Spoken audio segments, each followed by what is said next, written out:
Welcome to the Being Irish podcast. This is a podcast about our experiences of being Irish. With very little research. Yeah, please don't reference us. Please don't cite us.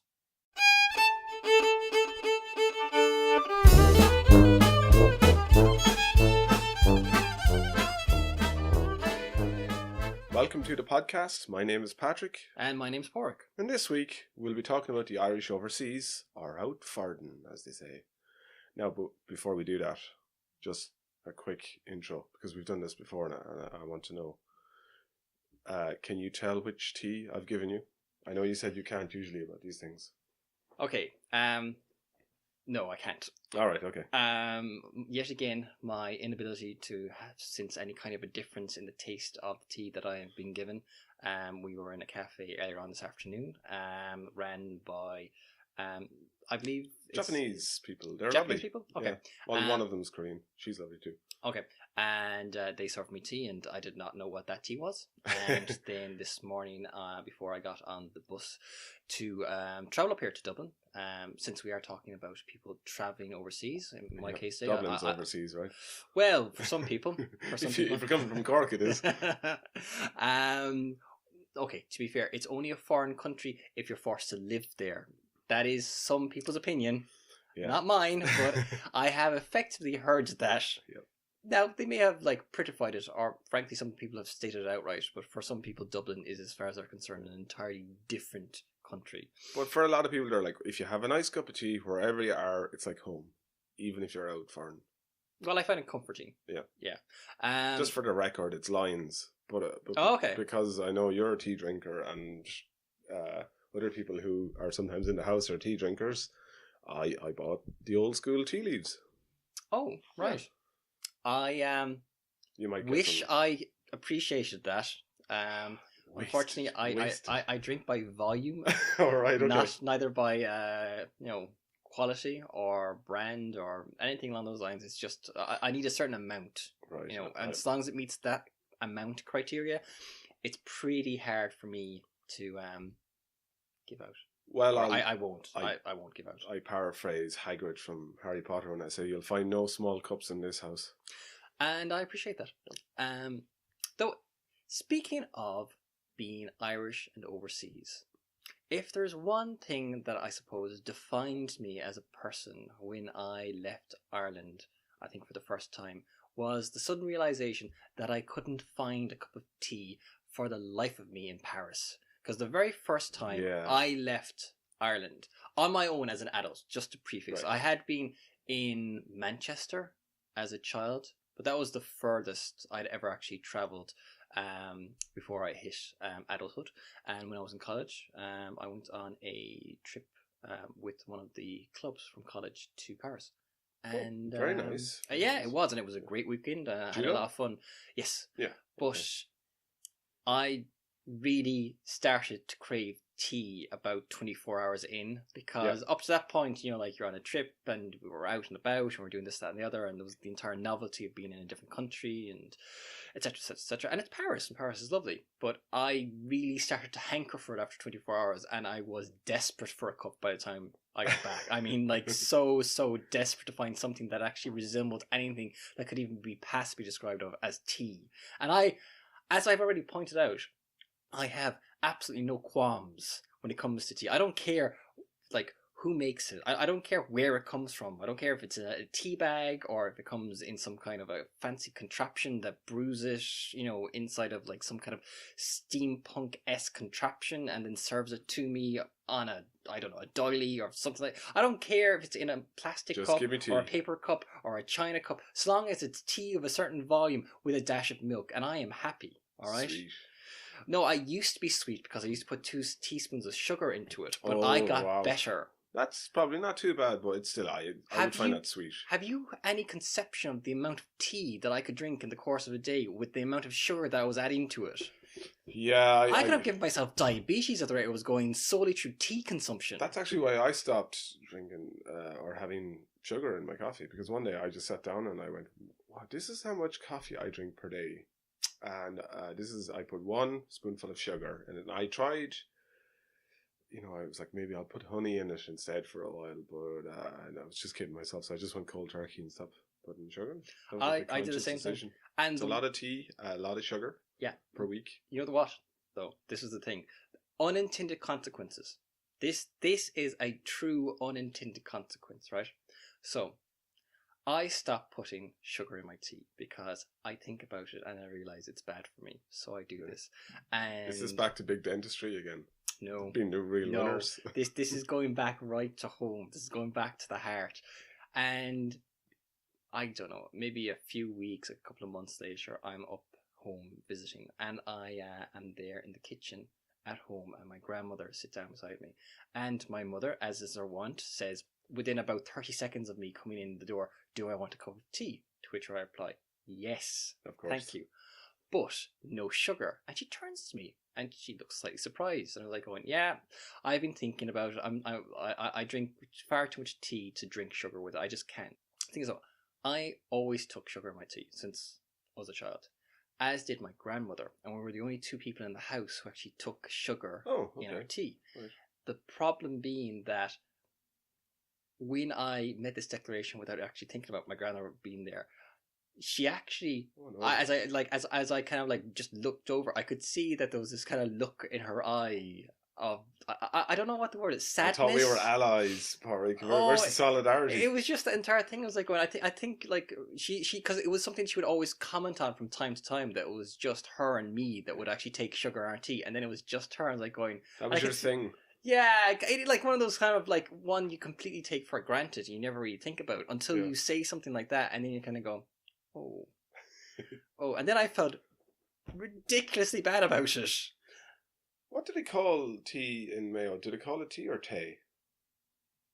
Sometimes I just wonder. I mean, like, it's tea or who the fuck gives a damn? Sometimes you know what you're talking about. I'm curious because actually I used to always think, why does everyone mispronounce tea? But actually, if you say tea, you'll find that in a lot of languages, tea is tea. So, for example, that is closer to the Korean for tea, and I think the Chinese and so on as well. That's how it is in Korean, and I was like, oh wow, waffly people would go down really well out here. They'd actually pronounce it correctly. I thought you were just culture bashing there for a second. No, I got slightly indignant. I was confused because I don't want to culture bash. Yeah, I grew up in the country. Yeah, because people in the more rural area, the more likely I think people are to say tea or pronounce it that way, and sometimes kind of jokingly, do you want a cup of tea? But that's how they pronounce it, and I bring it up because Koreans are hardcore in their tea. But if you're Irish, tea means something very particular. I want black breakfast tea. Or, no messing around. If you say, well, what kind of tea? People will say, look, no messing. None of your fancy stuff. I just want tea. Stop it with the questions. Yeah, now they may specify barries or lines, or take it for granted that they're going to get what they expect to get in the appropriate county that they're in. Daren't you arrive with Earl Grey green tea? How do you pronounce that one? Rooibos? I haven't a clue. I never drank it. People start. I know some people get irritated when you start offering them the choice. They're like, "Listen, no funny tea, right? No funny business." Tea. Yeah. But living abroad, in Korea, in a culture where it was impolite to refuse something to people, I couldn't just say, I've never really drank tea. I haven't drank tea since I was a child, and like they had kind of, to be fair to them, done a bit of research. They're like, there's an Irish teacher coming to our school. Let's make him. Oh, great! Let's make him feel at home. They also love tea. Let's give him tea. And I am unusual as an Irish person in that I just do not drink tea. I only like coffee. Yeah, you are. And I'm suddenly in a position where I could not turn down the tea, and they're like, tea? I was like, okay, yeah, thanks. I'd love some tea. Yeah. So as a brought up there, I lived in Korea for a while. Okay, hold on. So we've been cycling around for a second, right? Yeah. So, for context, we are talking about the Irish abroad. Yes. Now, I have not lived abroad. I have lived all my life in Ireland. I have only ever spent, I'd say, no more than 2 weeks out of the country. Right. Okay. Just for context, was you have actually spent a reasonable length of time living abroad. Yep. So was it just Korea? I spent a while backpacking as well. I was in Europe for a while and New Zealand, Southeast Asia, and then I lived in Korea for a while as well. So this seems like a good place to actually start this off then. Right. As an Irishman going abroad, Mm-hmm.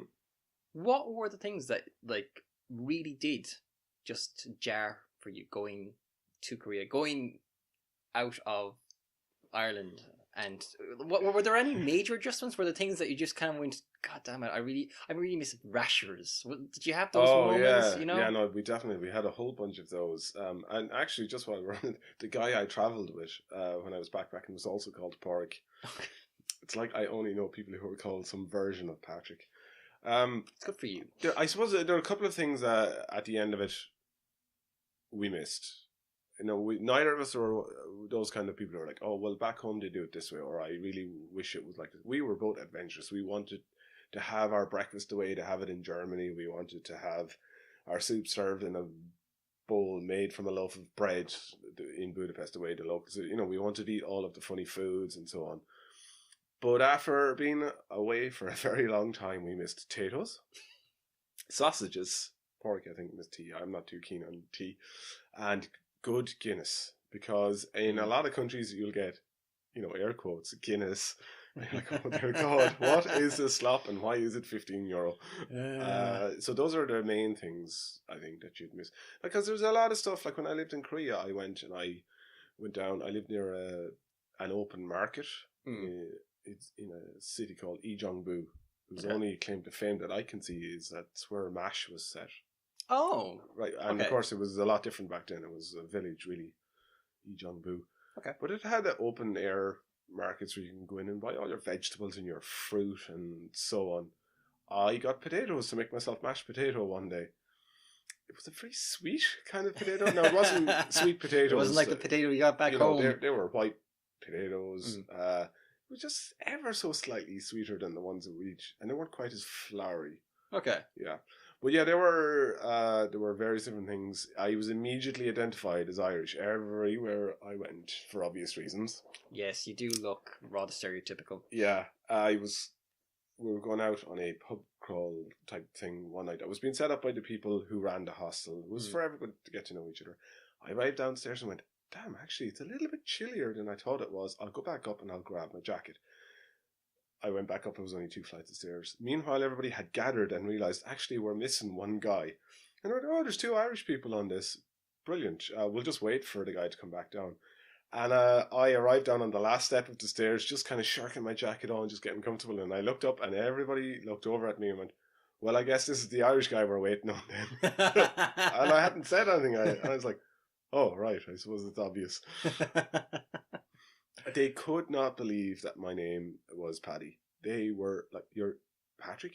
Like a number of people actually asked me for ID. They're like, you're tall with red hair, blue eyes, you're from Ireland, and you're trying to tell me that your name is Paddy. Yeah. Shenanigans. Show me your ID. And then they were like, oh my God, this guy's name is actually Paddy. Come over here, everybody. And I was like, let's not make a big deal out of this. But they did. That was always the Americans who did that. They were always very impressed that somebody was called Paddy from Ireland. Yeah. Except for we met, and I have to say, naturally speaking, we tended to gravitate towards the Aussies and the British a little bit more, in just because they got our sense of humour. Not that the other Anglophones weren't fun to hang out with; they were tons of fun.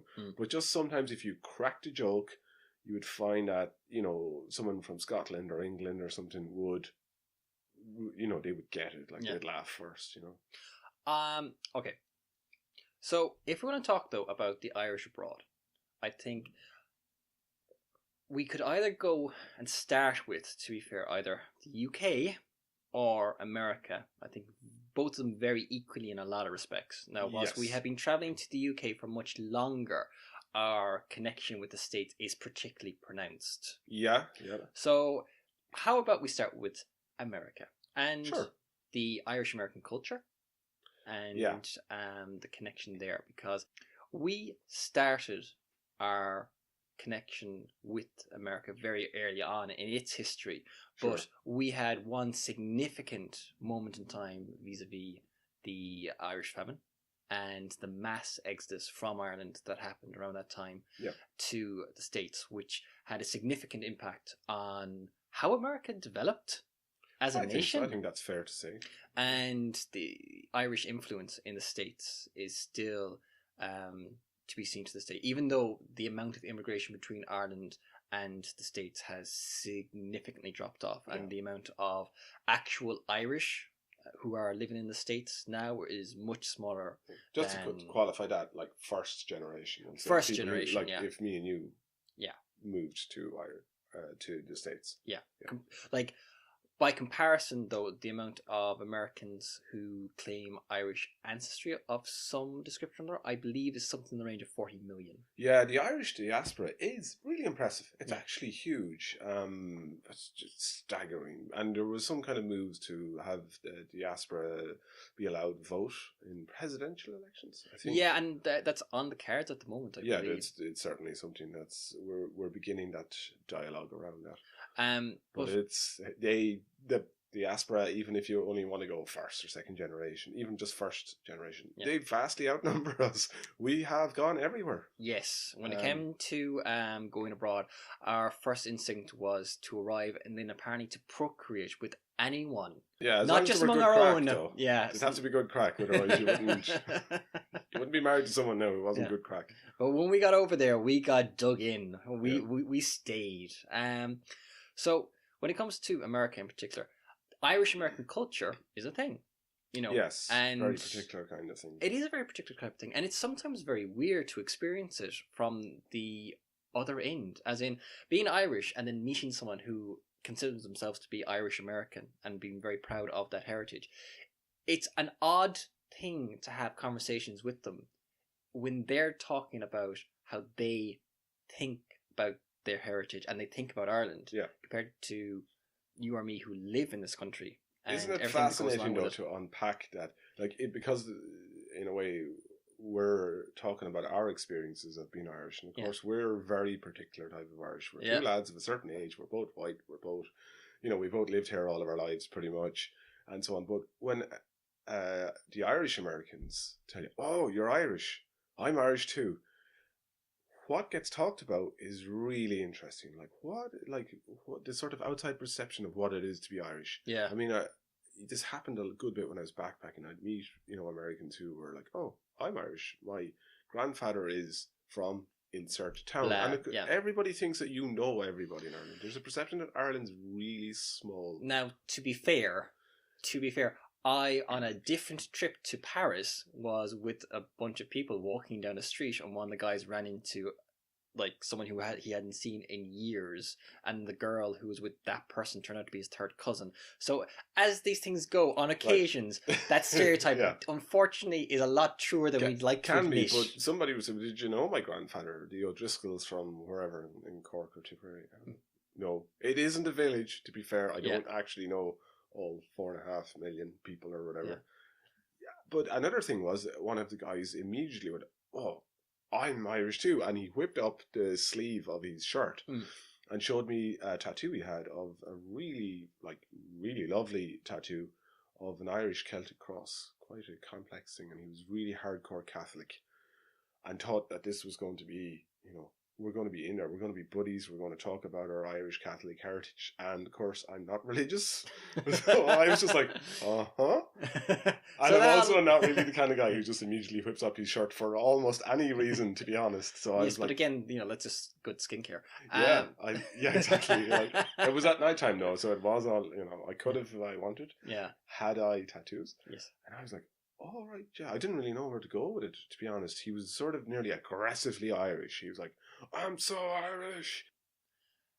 When it comes to Irish American culture, I think it runs into that awareness that they are both American, but they also have a connection to this other country. Yeah. And because of the fact that America has such a strong connection to that notion of the waves of immigrants that came from Europe or from other parts of the world, or the history that it has with slavery, or the relationship it had with indigenous peoples,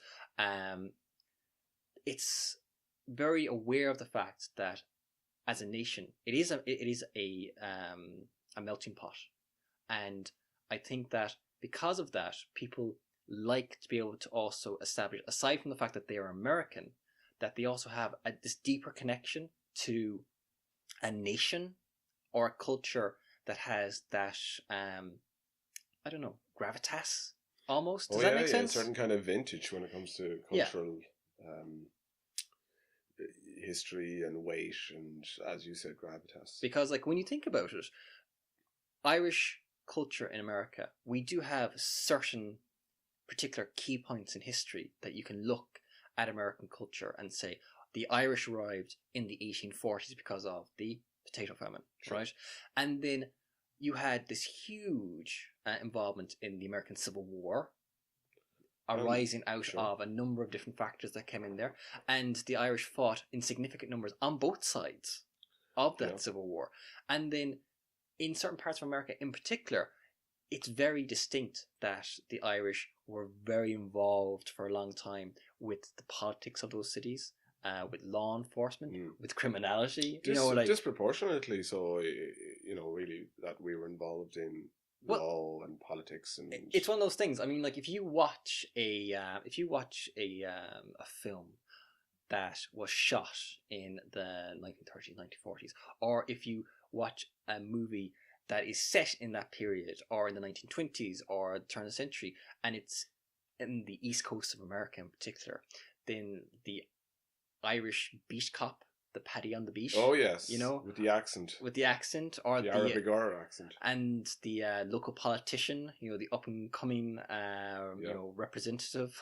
Usually had a cravat. Yeah, I mean, I'm not wrong in saying this, but I think Feifel Goes to the West. Do you remember that Disney movie? That. Yeah, I'm trying to think. I can't remember what the proper name is. It Feifel Goes West? No, that's a sequel. That's a sequel. Yeah, I can't remember the name of. But like the he was the little mouse. The mouse. The politician mouse is very much an Irish. Yeah. Politician mouse. Oh yeah, sure. But a lot of those black and white ones, like the old James Cagney movies, there was a lot of Irish cops or politicians in them and so on. Well, even as a very good example of talking about movies in that vein of things, Gangs of New York. Oh yeah. When you think about it, what was the one with Jack Nicholson? The remake of The Departed. The Departed. Great movie. Very good. But that whole very strong Irish inheritance, if you will, of both Boston and Chicago. Those areas were very, very... New York, Boston, Chicago. I think any place on the East Coast in particular, there was a huge Irish population there to start with, and it has still left its mark to this day. Yeah. You can say that particularly in St. Patrick Day parades. Yeah, they really go to town with those, don't they? Like they do them big. Of course, it's the States. They do everything. They do everything big. Yeah. But it's fascinating in a way. It's very interesting sometimes talking to someone who considers themselves who would describe themselves as being Irish American, and finding out what that actually means to them. And my experience talking to them an awful lot of the time seems to be that I think it's a certain pride in having that deeper connection to history, as in it's not just the fact that they're American, but they're American who come from a certain place in time. They came over in that wave. They have that connection to that particular corner of American history, and you can see how much it means to them, through certain actions. I mean, did you watch any of the highlights of the St. Patrick's Day parade this year? I saw a little bit, yeah. I mean, the weather was absolutely atrocious, but I saw a little bit of it, and there was a couple of different marching bands and so on that came over from the States. Yeah. Wow, the effort that they had to put... when you think about it, they had, I don't know, each outfit might have had 20 or 30 young people in it. Yeah. They had to organise their flights and all their, to do all their practice and everything. And then they came over here and marched in that kind of weather and smiled all the way through, all the way down O'Connell Bridge and everything. And I just thought, wow, fair play to them. They obviously love this. They've been looking forward to it, and it means a lot to them. Well, you have the connection between Ireland and the States almost symbolised every year by Taoiseach going to visit the White House to hand over a bowl of shamrocks. Yeah. It's an odd tradition, but it's also, when you think about it, that's FaceTime between the Taoiseach of a relatively small country and a superpower. which is nearly guaranteed once a year. Oh yeah, it's unusual. It's unusual. Yeah. And then you have it might be singular, in fact, is it? I don't know. Yeah. Maybe it is. But even going back a little bit further, I mean JFK. As Irish American politicians go, you can't go much better than JFK. Yeah, and at the same time as JFK, Daley was also the mayor of Chicago, and a lot of people were kind of terrified of him. As I said, we've left a deep impression as a nation on America, both good and bad. Circles. Have you been to the States? I have, and I will be going back again this year, and I will be in Boston. Lovely. Yes. During summer? The autumn. Though I am that's going over nice. before the worst of the leaf chasing season kicks in. Right. Because or their winter. Oh, God. Yes, cold. Well they do serious winter. Yeah. They do the type of winter. They do Game of Thrones type winter. Yes, exactly. Like they don't mess about. Yeah. But case in point, I have friends who live in Boston. I have friends who live in and around New England. You know, the various New England states. Yeah. I have family in New York. It's one of those things. If you're Irish, it's not much of a stretch to. Yeah, there's a couch somewhere for you. Yeah. I mean, do you have family in the States? No. Okay. No. Well, sort of. I have in-laws in the States. Yeah. Yeah. So. But none on my sister is married to an American man who I've mentioned before.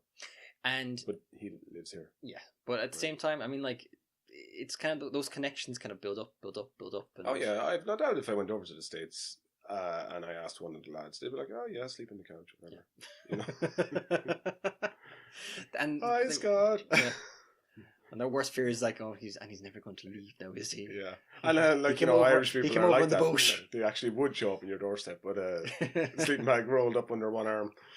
I have never, I suppose during my 20s and stuff when I was off backpacking, I had never really thought, oh, you know what, I'll go off to the States, it'll be great. I didn't want to go on a J1 visa, and that's the thing. Lots of people were so eager in college to get the J1 visa to go abroad, and the J1 visa, they couldn't wait. It never really kind of struck me as something that I would do.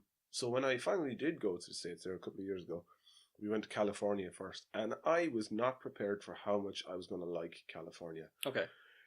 It's just the perfect place for me because you can start right up north in the state of California, and it's kind of, it's chilly enough up there. You're near the Cascades. You're up that far, and you can just work your way all the way down. Like if you get all the way down to Palm Springs, all the way to kind of further south in California, it's roasting. Yeah. It's like you'll burst into flames, but it's such a long state. Yeah, that you can find just the right temperature for you and just stay there. I found San Francisco very comfortable. Okay. Yeah. Worth knowing. Yeah. Yeah. A lot like Galway.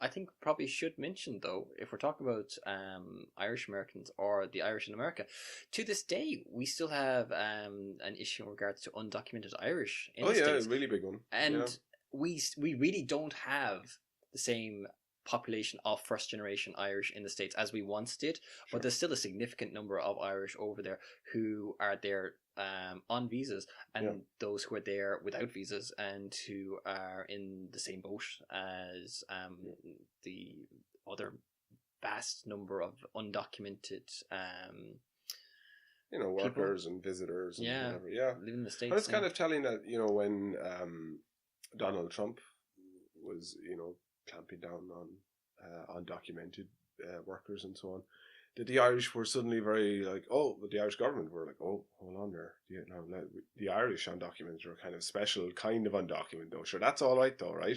Yeah. Sure, Donald. We've had a very special relationship when it's came to Here's America. Here's a bowl of shamrock. Everything will be okay. Wink, wink. You won't kick them lads out, will you? Sure, they're great crack. All right. If we're going to talk though about people bursting into flames, as you have brought up, I do think this is the natural transition to Australia. Yeah. Why? I actually I've never been to Australia, and not because I don't want to go to Australia. Australia is actually one of those places where I actually would have loads of places to stay just for a night or two now. Yeah. Not obviously to outstay my welcome, but there's loads of people I knew, particularly that I met backpacking and so on, that I'd love to go and visit. I just don't want to go to a country conveniently located 5 kilometers from the surface of the sun, Yes. and everything wants to kill you. Everything is poisonous or everything wants to kill you, full of teeth and so on. I hear like, and kangaroos apparently a lot more violent than you might imagine. I would say so. You know, I don't think, and probably have all kinds of diseases. You know, they have a problem with camels.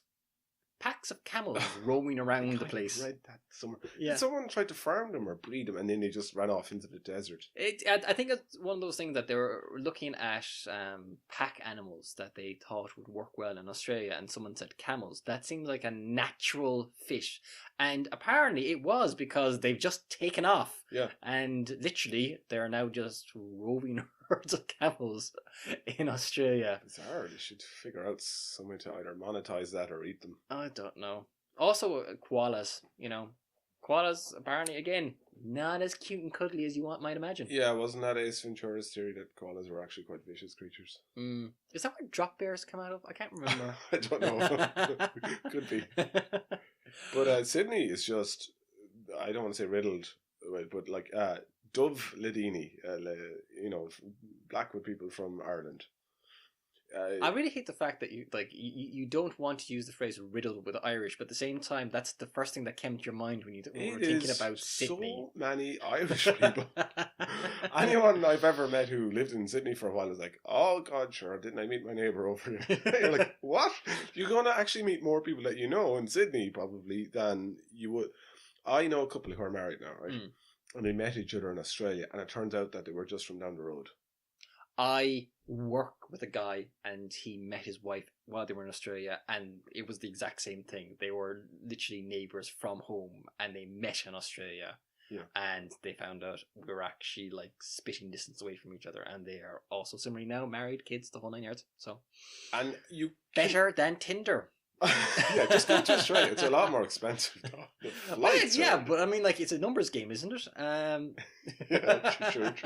Yeah, I mean, you can swipe, is it left or whatever, and see who's nearby you in a club or whatever, or you can just walk down the street in Sydney, where everybody's from Ireland. Apparently, clearly. Yeah. There are, obviously there's Irish people working on farms and everything out there. The mining industry, the construction industry. That's a big one, isn't it? Big, huge. And there was a couple of those, those RTE documentaries where they talked to various people out there. Yeah. Like, on the one hand, you can see that maybe it's a lovely life. Some people are, I think particularly like if you're a doctor or a nurse or something, you're going to have very good working hours, very good working conditions. Yeah. And you think, well, why would I be worked into the ground as a nurse or a doctor in Ireland when I have a really high standard of living in Australia, good pay, excellent working conditions, and the lifestyle then on the weekends and so on. Like that friend I went backpacking with still lives in Australia. He got there and obviously he just loved it. Yeah. And he puts up all these pictures on Facebook, and I just think he's on holidays all the time. I'm like, oh, you're on holidays again. He's like, no, day off. I'm on the back porch with cocktails. I'm like, oh, for God's sake, everything looks like you're on holidays. It's lovely. It's one of those things, though, that Ireland seems to have these cycles of mass migration, and we kind of key in to certain countries. So, it was America. It was originally the UK. Then it was the States. Now it's like Australia and Canada. Canada to a bit as well, because I think they were a bit more insulated from the whole property crash and the economic downturn after 2008. But that's the thing. After the bubble burst, after the Celtic Tiger, rolled over, and I'm trying to think about how did the Celtic Tiger die? I know there's the bubble burst. Yeah. What actually happened? Did the Celtic Tiger get put down? Did it just curl into a fetal position? Them out the back and stop feeding them. after the Celtic Tiger, stopped mewing in the backyard. Or in the process of trying to actually kick it out the back door, there was a significant exodus from Ireland when it came to, in particular, people who were previously in the construction industry to Australia, I believe, because there were opportunities out there for them, which weren't here in Ireland at the time. And I know from home there were a lot of households where you had not just sons but husbands who left Yeah. and travelled to work in Australia for a number of years because they were in a position there to get good employment, and they had mortgages to pay back home. Oh yeah, of They course. had And you incomes. can't kind of blame people either for No. following the work and wanting No. a good life and to work at a thing you're qualified at doing. Like if you're a teacher or a carpenter or anything really, Yeah. where you've had to do your trade, you've had to put in your time, and then suddenly someone goes, well, you're on the dole, you have to do this thing. We're offering you training in, fixing radiators or something, or we're going to take your meager dole away from you. You're thinking, geez, I could be in Australia living it up, having beach type photographs on Facebook and working at the thing I love. Yeah, cocktails on the veranda. I know whole families that packed up and went from back home, and often I'd hear my parents talking about it. They were like, "Oh, sure, they're all gone. They all moved to Australia." And it is now like we're a few years after the worst of the economic recession, thankfully, and Ireland seems to be turning around. But a significant number of the people who have gone to Australia will not come back.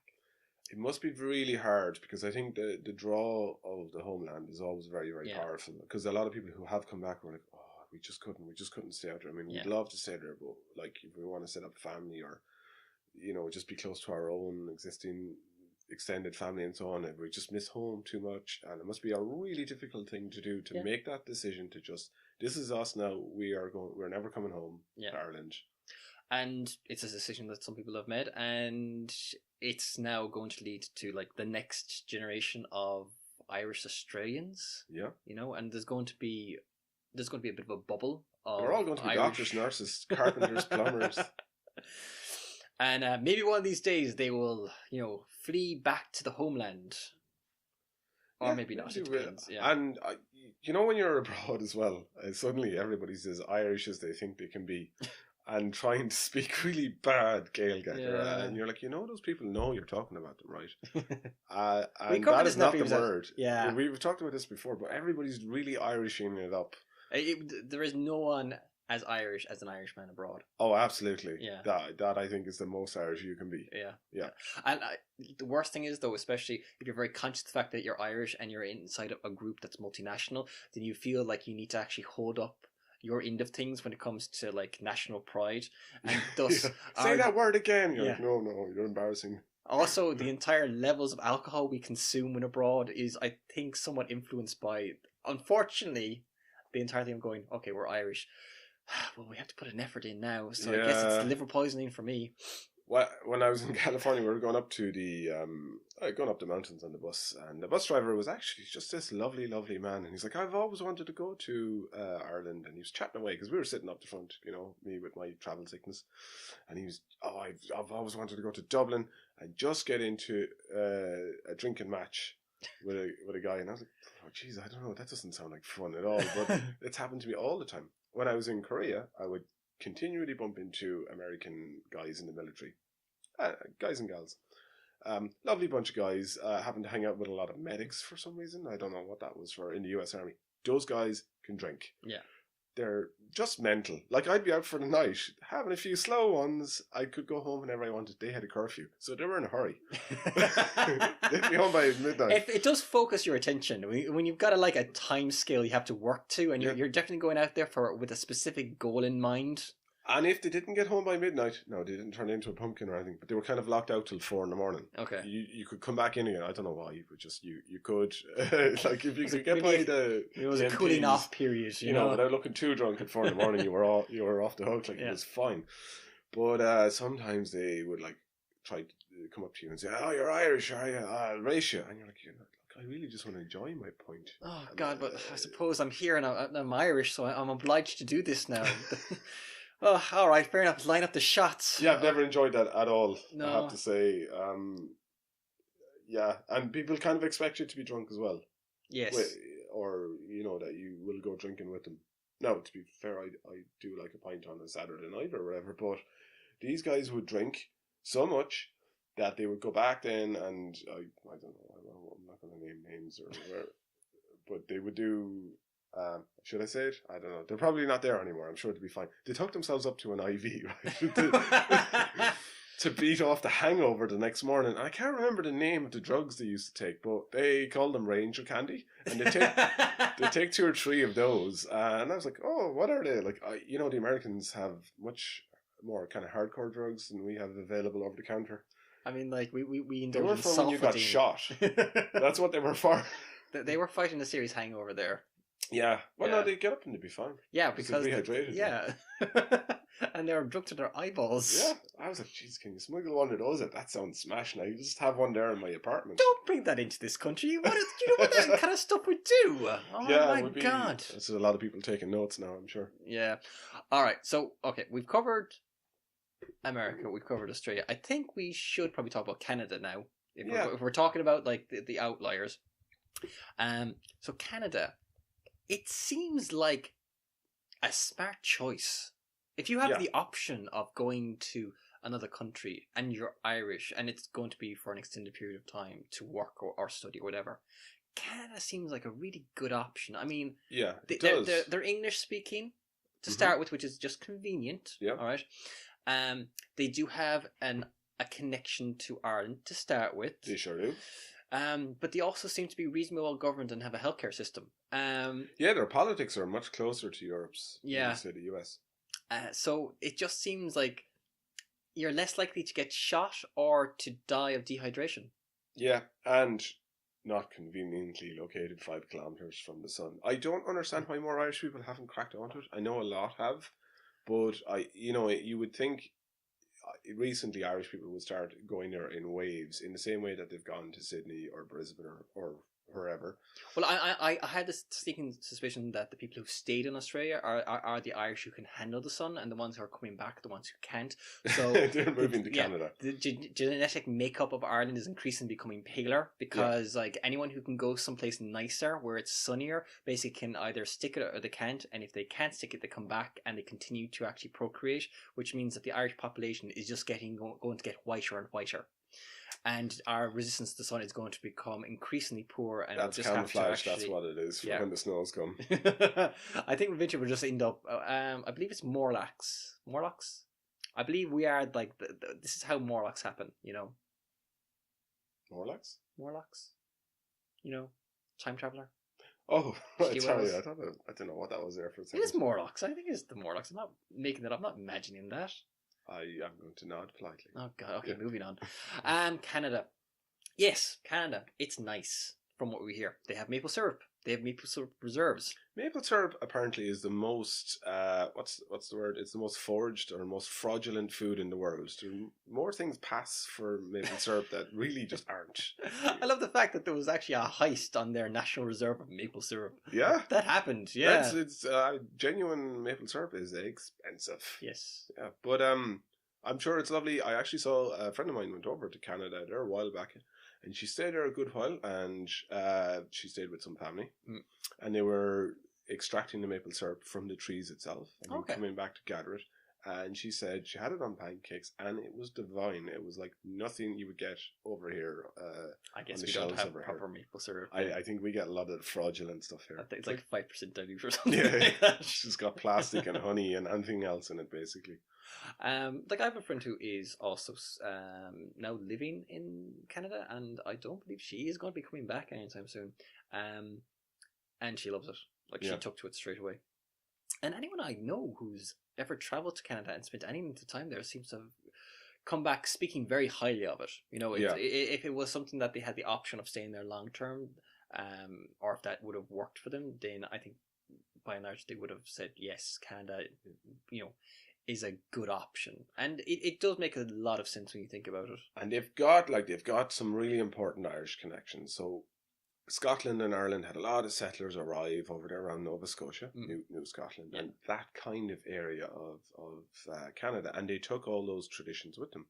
And some of those traditions, the music, the instruments, the sayings, all of that kind of thing, died out over here because of famine or persecution or just lack of interest or whatever else. And now some of those like jigs and reels and ways of making musical instruments and all of this kind of thing can only be found in those parts of Really? Canada. Yeah, this is Okay. a really, really interesting connection. So someone was telling me about that one time. So I mean, I know that Nova Scotia, in particular, has a very strong Irish connection, and I believe there were effectively Gaeltacht areas, or like areas where there was like significant populations of Irish speakers. yeah, and for a long time. And that did influence the local dialect as well. Oh yeah, if you hear people from like those eastern parts of Canada, they do. You can definitely tell that there was a Scottish and sort of Irish influence in the Somewhere accent along the line. Yeah. Yeah, and the thing is though, it's weird to talk about Canada though, because I don't actually have that much to say about it, because mostly what I've heard about it, it's a very nice place. If you go there, you'll like it. With Australia, you can immediately say, Jesus Christ, I mean, like, you're just going to torture yourself, and America, then there's just like, there's so much history. Well, so Canada, it's like going, yeah, Canada, it's a nice place. I think we Justin Trudeau in it now. We need to big it up a bit more in our connection there. There's just something about it where people kind of, oh yeah, Canada, I don't really know much. Move along. But it's just, it's in many ways, it's a very, very similar. It's on the same latitude, for example, as Ireland. Now, it's just freaking huge. It's a vast, vast country. So there is a whole lot of nothing there. Also, I think it's very fair to say that was the Irish have played their part in the history of Canada. I think we're much more used to talking about Canada in its connection to France and especially the Quebecois, the French-speaking population of Canada, and I think that's important because as a nation, it already has a very defined relationship with another country. That kind of was with America. Irish Americans are very, very distinct as a group, and there is a huge impact there. You can see that connection between Ireland and the United States. Whilst with Canada, I know that there have been waves of immigration to Canada, but I think everything in Canada gets dwarfed somewhat by that connection to France. I think the Americans as well, people in the States generally, are much better at projecting themselves onto the world scene. They're much better at pushing their culture and their TV programs, their music scene, their way of life into your sitting room than the Canadians. Oh, but there is something I can actually speak about when it comes to Canada. You look really happy about this. I am, because it allows me to actually recommend a Canadian TV show that is not very well known about, called Letterkenny, which is set in a very rural part of Canada, and the local town, the local area, has a very strong Irish connection vis-a-vis the fact that it's called Letterkenny. Right. Are they all from Donegal? Well, they do celebrate St. Patrick's Day. Okay. And there is a specific episode where they're just celebrating St. Patrick's Day. And it's very much... And they say St. Paddy's Day, not St. Patty's Day, I hope. I'm not going to get into it too much, alright? All I'm going to say is this. As a show, it's very entertaining. I think it's very funny. But they do take an entire episode just to celebrate St. Patrick's Day. And I think that is significant in its own right. They are making a point of that connection right there. So I must check it out. Is it on Netflix? It's kind of hard to find. Right. It is. I came across it really, really randomly. I have been able to find it a little bit more easily recently because they have had a second season. I think they're going to get a third season. Okay. So very good. I know they're about 6 episodes. There's another. What's the other Canadian one? Gas Stop or something like that. It's very low key humor. Yeah, it's kind of in that vein of things. It's kind of in that vein. Which I really appreciate actually, because in a way, sometimes with comedy you expect it to be like immediate, all up in your face. Sometimes you just have to let the style grow on you a bit. Yeah. I think sometimes the Canadian sense of humor is a bit like that as well. Yeah. But I have to say, I've met a lot of Canadians traveling. For a while, I never met any, and I had no idea where all the Canadians were. I was meeting people from Chile. A lot of people in Chile seem to backpack around New Zealand, but I couldn't figure out where the hell are all of the Canadians. They're in Korea. That's really all. Okay. They're all teaching English in Korea, just so you know. Okay. Lovely people. All right, so Canada. Let's cycle back around again to a little bit closer to home, because we've talked about the States, we've talked about Australia, we've talked about Canada.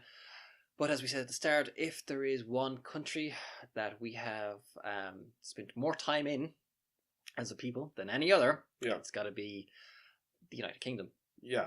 Well, I think it's really fair to say that England and Scotland are the ones we have, like, I think historically really, really strong connections with. Whilst Yeah. Wales, not as much. Not as much. I'm sure it's there. It's just that, that there's huge populations of Irish inside of England, especially in London, in Manchester, in Liverpool. I have family in Manchester. I don't know. Again, do you have family in the UK? I do, cousins and a lot of friends, a lot of family who have either been there or have moved over fairly recently. Yeah. So, like, I know that we both have friends living and working in London now. I have friends living and working in Scotland, and as I said, I have family around Manchester, and there's so many connections there. I mean, like, historically, we've got such a long relationship with Great Britain and everything that goes along with that. Let's not get into it, all right? Because we'll be here all bloody day. Yeah, and do you know what? I'm glad things politically and elsewhere are on a much better footing now, because I have to say I really enjoy going out on the town or whatever with English people. Okay. Well, you might not think of people when I was traveling abroad. Sometimes people go, "Oh, that person's over there are English. Are you two guys going to fight?" I was like, "What? No, we're not." Like, jeez, great crack. Like a similar culture in many ways. Like, yeah.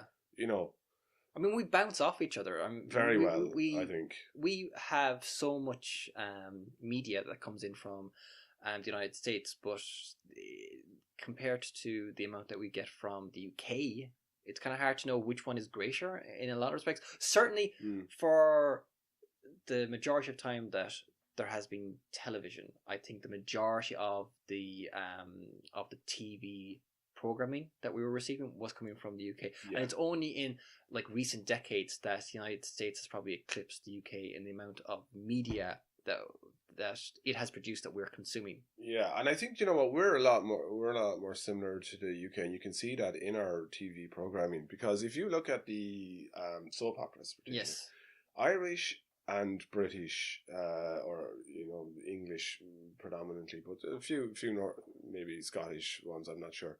Is Emmerdale, is that in Northern England or is it in Scotland? I don't know. But I don't. They're all set about working class people, yes, people who are much poorer, people who have a very hard life. Whereas American ones are all about fabulously wealthy, good-looking people who have these very trivial problems. And you're like, see, there's the difference between this side of the Atlantic and that side of the Atlantic. Yes, that is a very fair point. And it's like, right, I really can't sympathise or connect with your problems on any level, so I'm just going to watch this one from England. It's amazing when you think about it. I mean, soap operas in particular, you can see the connection to countries that we have travelled to, because Home and Away and Neighbours are very popular in Ireland, as are Coronation Street, EastEnders, Emmerdale, all those Hollyoaks, yeah. There's serious followings of them, and we do get in American soaps to a degree, but they're no way as I think prominent or as popular.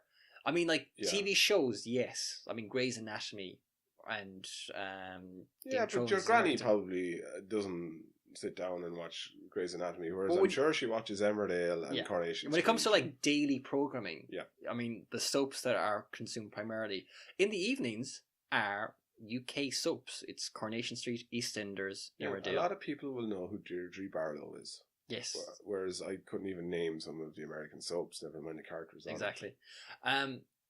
So it's a thing that connection is long-standing. Yeah, similar senses of humour, similar sense of working values, and our politics are kind of similar, and to be honest, a lot of our, even stuff like we kind of just inherited the civil service almost directly in the legal services. They're all a bit similar to the UK, so a lot of this stuff is nearly kind of, you just grow up kind of knowing it, that familiarity is there. Well, this is the thing. It's not something that you can trivialise, but the fact that we're both English-speaking countries, makes it much easier for you to simply go to the UK and interact with people, because of the fact that we have so much contact with their culture and there's so much overlap between our cultures. There is no shock going to the UK if you are Irish. There is no real culture shock. You can even drive over there and still be driving on the same side of the road. Exactly. it's a thing. We're completely assimilated to what goes on over there. We're aware of their politics. We're aware of their problems. We're aware of the pros and cons. We're aware of the NHS, which seems like a really good healthcare system that they just don't appreciate. Compared to ours, it's really, really good. So there's no barrier really being Irish and going over to the UK and then just living there. Yeah, you don't even need a passport to get to the UK. You can just show some other type of ID and wander over. And as a place to actually like go and live, there are many Irish who have gone over to the UK. They have made their lives there, and they still have a very strong connection to home because it's a relatively short distance away, especially these days with like low cost airlines and flights from London to Dublin or Cork or the Shannon. I mean, you can really easily get back and forth from any place in the UK and Ireland without too much difficulty. I'm always sort of so, because of that, I'm just also amazed at how humorous some British people find the Irish accent still. They're like, oh God, your sense of humour is hilarious. Oh God. And like, surely there are so many Irish people that it's kind of worn thin that, you know, surely you'd be like, we're sick of you. Would you ever go home?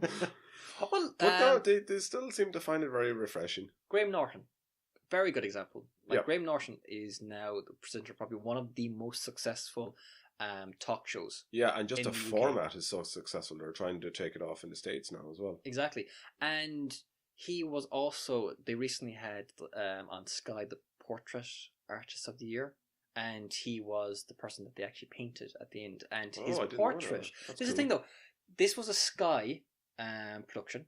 And it was for the UK Portrait Artist of the Year. Yeah. But the portrait of Graham Norton is now being displayed in the National Gallery of Ireland. Is it? Yes. Oh, I might go see that. Yes, and it's a beautiful portrait. Right. And the guy who won the competition, because this goes back to something we were talking about before. He's from Belfast. I believe he was born in Belfast. And as they were doing the sittings, and they were chatting about this, that, and the other, it transpired that he was related to Graham Norton. Of course he was, yeah. Because that's just the way it worked. Just to prove me wrong, yes. We're not all related. Yeah, unfortunately, it was a case. Who's sat down. From what, Bandon in Cork? Yes, there's a connection there. Right. I think a grandfather or grandmother, they were brother and sister. Huh. Okay, yeah. So fairly opposite sides of the country and yet related. Yep, that's Ireland. Okay, well, we do move around the world a good bit. Moving around our own island's probably not too difficult. But we bounce about a bit. We get around a bit. We procreate.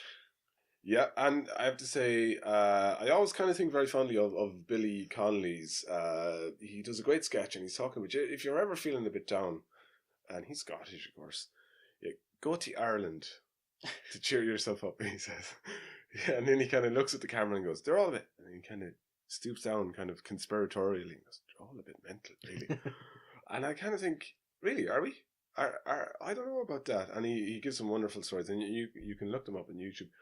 But people says, sure, Irish people are great cracking. You're like, no, we're just regular people. And you go abroad, and Friday or Saturday night comes along, and you kind of expect that, not every week, but most of the time, and certainly when we were backpacking, we would expect, well, it's the weekend now, we're all going drinking, or we're going out, or we're going to do something, there's going to be fun.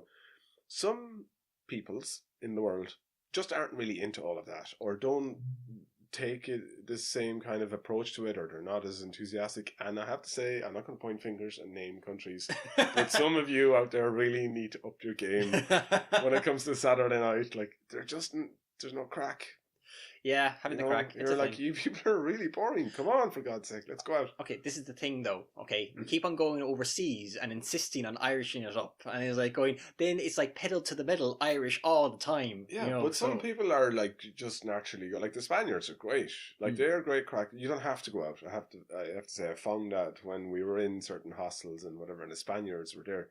Yeah, you'd wander into the kitchen and the Spaniards would be there drumming and singing and great cracking. You're like, well, obviously they don't need to go to the pub, sure. Yeah, they've got it going here. Some other people will be like, no, I'm going to research what I'm doing tomorrow very carefully. And I was like, yeah, but sure, how long is that going to take? Like an hour? Sure, we'll meet you down. We'll start next door in the pub then. Yeah, catch up. Yeah. No. Yeah. Yeah. And you're like, okay, I respect the fact that you're trying to get the most out of your day, but like, you need to stop reading about it and get out there and live in it. Okay. I think that's just me. Yeah. With people abroad, judging and them being all the abroad, time. yeah, judging them all the time. Look how sober these people are. It's disgusting. Stop being so Irish, Paddy. You don't have that problem when you go Irish. to Scotland. They're all like, oh yeah, come on, let's go on the lash. We should probably talk more about Scotland, but to be fair, I think enough's been said. Yeah, and I think probably if we were similar to anyone else, you know, the Scots would be up there. I think. I think to be fair, we could say an awful lot more specifically about Scotland, but the thing about Scotland is it does feel so similar to home that you don't really mountains, need to talk about it. Whiskey, haggis instead of black pudding. We love haggis. We do. We love haggis. Great crack. Great crack. Anytime out there. Very good. Lovely people. Good fun. Sometimes a little bit difficult to make out. That's my favourite type of compliment, the Irish compliment. You know, where you go, oh, they're great crack.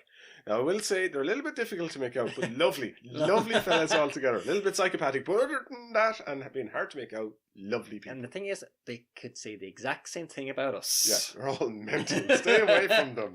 From the horse's mouth. Yeah. So I think that seems like a good place to wrap this up for this I think week. so. We're all mental. We're all mental and happy about it. And also, if you're American, come to Ireland. Yes. Yeah, that's our bit there now, done for the tourist industry. We've helped. Yep. Thanks for listening. Yep, and we'll talk to you again next week. See you. Bye.